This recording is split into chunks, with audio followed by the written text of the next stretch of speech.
일반인들이 잘 모르는 상식이 있는데요. 바로 이 뇌, 우리 속에 있는 뇌도 인간의 근육, 사람의 근육 어떻습니까? 근육 훈련하면 근육이 커지잖아요. 발달하고 커지고 굉장히 달라집니다. 그리고 헬스장 같은 데 가서 운동을 하면 정말 엄청나게 굵어지고 강해지고 핏줄이 톡톡 튀어나오고 뭐 이렇게 변하잖아요. 이런 뇌도 역시 똑같은 메커니즘으로 발달한다는 것입니다. 제가 바로 그런 사람이라고 제가 몇 번 말씀드렸잖아요. 제가 45살까지 평범한 체육교사로 공부라고는 뭐 학교 다닐 때 그저 조금 하고 체육대학 다니면서는 저는 좋은 성적을 받을 수가 없었어요. 왜냐하면 키도 작은 데다가 운동도 그렇게 운동신경도 발달하지 못해가지고 이 실습이 많고 거기 실습에 따른 점수를 받으니까 뭐 좋은 점수를 받기가 어렵더라고요. 그런 바람에 저는 장학사가 되기도 하고 한 것입니다. 원래 열등한 것이 있으면 그걸 채우기 위해서 노력하다 보면 오히려 더 좋은 데 가게 되고 그런 것이니까 아마 그러리라고 보십니다. 사람의 키도 본격적으로 크는 시기가 따로 있잖아요. 그런 것처럼 좌뇌 우뇌도 발달하는 시기가 있고 그 시기에 충분한 훈련을 안 한 채로 넘기면 그 다음에 하려면 좀 어려워요. 그런 게 사실인 것입니다. 일단 우뇌는 어머니 뱃속에 있을 태아 때부터 초등학교 때까지 많이 발달한다 그래요. 우뇌가. 그래서 어머니의 태교서부터 태어나서 초등학교 들어가기 전까지가 굉장히 중요하죠. 그래서 좌뇌는 주로 중학교 때부터 발달하고요. 그래서 뱃속에 있을 때 고전음악을 들려준다든지 관세음보살 연부를 계속 해준다든지 그렇게 하면 또 레고를 계속하게 해준다든지 초등학교 때 스포츠를 하게 한다든지 음악을 하게 한다든지 하면 또 여행을 많이 한다든지 하면 우뇌의 성장에 아주 중요한 역할을 하게 된다는 것입니다. 그 다음에 중학교 때부터는 공부가 좌뇌의 발달에 중요한 역할을 하게 되죠. 공부라는 거의 다 좌뇌로 하는 것이니까. 그래서 우뇌는 어린 시절에 중요한 것이고 또 선천적인 역량이 좌뇌보다 훨씬 더 큰 것입니다. 선천적으로 우뇌가 발달한 사람이 더 있다는 것입니다. 그래서 보면 생이지지라 그러잖아요. 공자님이 본인 공자처럼 대단한 성인께서도 자기는 생이지지도 아니고 학이지지도 아니다. 자기는 곤이지지라고 말씀하셨어요. 생이지지는 타고난 사람이잖아요. 학이지지는 배워서 아는 사람이고. 근데 자기는 그런 사람도 못 되고 아주 지극히 어리석은 사람 곤이지지여서 남들이 10번 볼 거를 나는 1000번을 봐야지 이해했다고 그러셨어요. 그렇게 많이 공부하셔가지고 그렇게 성인이 되신 것입니다. 일반적으로 여자는 남자보다 우뇌가 더 발달돼 있어요. 그래서 가만히 보면 술집이나 당구장에는 남자들이 득실득실하고 교회나 절에는 여자 보살님들이 가득한 것입니다. 여자가 더 우뇌가 더 발달해 있기 때문에 그래요. 어떤 분의 말씀을 어떤 선지식의 말씀을 들어보면 남자로 몇 번 태어나야만 여자로 태어날 자격을 준다는 것입니다. 그 정도로 여자가 더 우성인 거예요. 영적인 면에서 볼 때는. 그렇잖아요. 저 교회나 절에 가면 참 여자분들만 계세요. 또 자기 자신을 아주 예쁘게 화장을 하고 하는 이유는 뭘까요? 전생에 아름다웠던 영혼의 상태에서 자기가 아름다웠던 걸 기억했기 때문에 아름다워지려고 노력한다는 것입니다. 그래서 그 진선미를 추구하게 된다는 것입니다. 영혼이. 그래서 그렇다는 것이죠. 몇 가지 간단하게 할 수 있는 것은 은혜를 발달시킬 수 있는 방법은 뭐냐? 운동이나 음악 감상이나 음악 연주를 직접 한다거나 뭐 이런 걸 해라는 것입니다. 음악을 하라는 거죠. 운동을 하면 어떻게 될까요?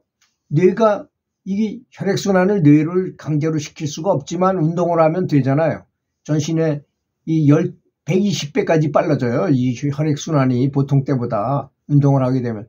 그럼 뇌 속도 같이 혈액순환이 되니까 굉장히 많은 그 우뇌를 개발할 수 있게 된다는 것이죠. 그래서 운동하는 사람들이 어떤 직관력 같은 게 굉장히 발달되어 있다는 걸 알아요. 제가 많이 예를 들었지만 펠레, 세계에서 제일 축구를 잘했다는 펠레가 뒤에도 눈이 있는 것처럼 뒤에 있는 모습이 앞을 보고 있어도 다 보였다는 거 아니겠습니까? 그렇게 직관력이 뛰어났다 그래. 그래서 패스를 힐핏으로 뒤로 탁 하면 우리 편 발 밑에 딱 가서 슛 꼬링을 딱 집어넣게 하고 했다는 것을 말하잖아요. 다음에 항상 새로운 것을 시도해 보라는 것입니다. 그 다음에 창의적인 생각을 많이 해보라는 거예요. 무엇에 대해서 그냥 지나치지 말고 다 연구해보고 생각해보고 하라는 거죠. 요즘 의외로 농사 짓는 분들이 이제 서울에서 뭐 직장 생활하고 머리도 좋고 학식도 많은 분들이 농촌에 내려가서 이렇게 농사를 이렇게 짓다 보니까 아이디어가 자꾸 생겨나.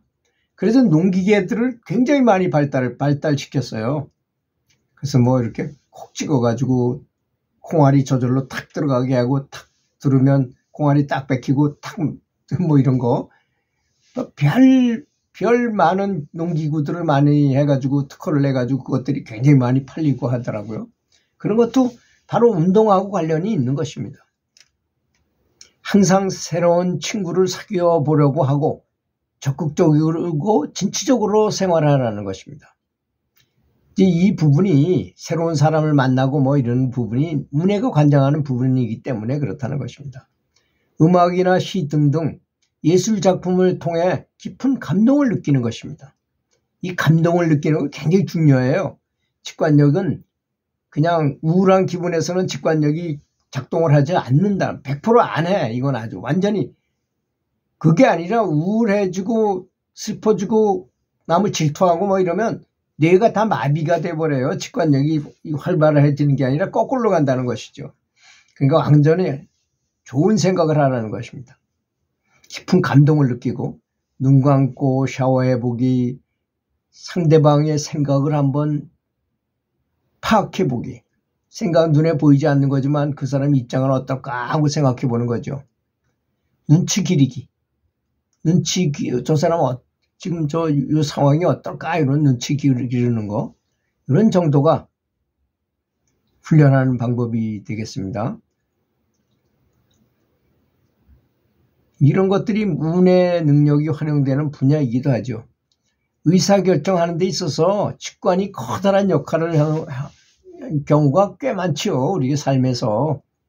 경우에 따라서는 논리적인 분석으로는 도저히 답이 나오지 않은 문제가 어느 순간에 직관이나 육감에 의한 의사결정으로 멋지게 해결되기도 하는 것입니다.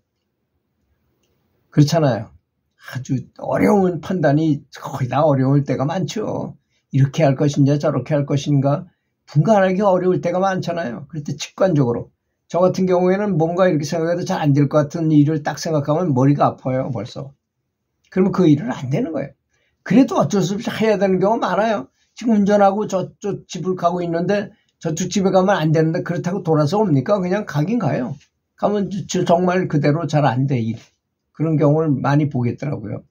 비합리적이고 비체계적인 결정을 남발해서는 안 되지만 이런 직관을 무시해서도 안 된다는 것입니다. 그래서 항상 직관을 키우기 위해서 꿈꾼 다음에 꿈꾼 거를 얼른 적어서 그 오늘 어떻게 일이 이루어질 것인가 이런 거를 매일같이 해보니까 이런 거를 알겠더라고요. 오늘 테니스 치러 저는 뭐 크게 하는 일이 없고 남들하고 같이 활동하는 건 테니스밖에 없으니까 테니스가 오늘 질 건지 이길 건지 다 꿈속에서 다 알아줘요. 그 오늘 잘 되겠구나. 그래서 진짜가 나가서 해보면 정말 그렇습니다. 도저히 질 것 같은 팀도 쉽게 이기기도 하고 그런 일이 벌어지더라고요. 정말로.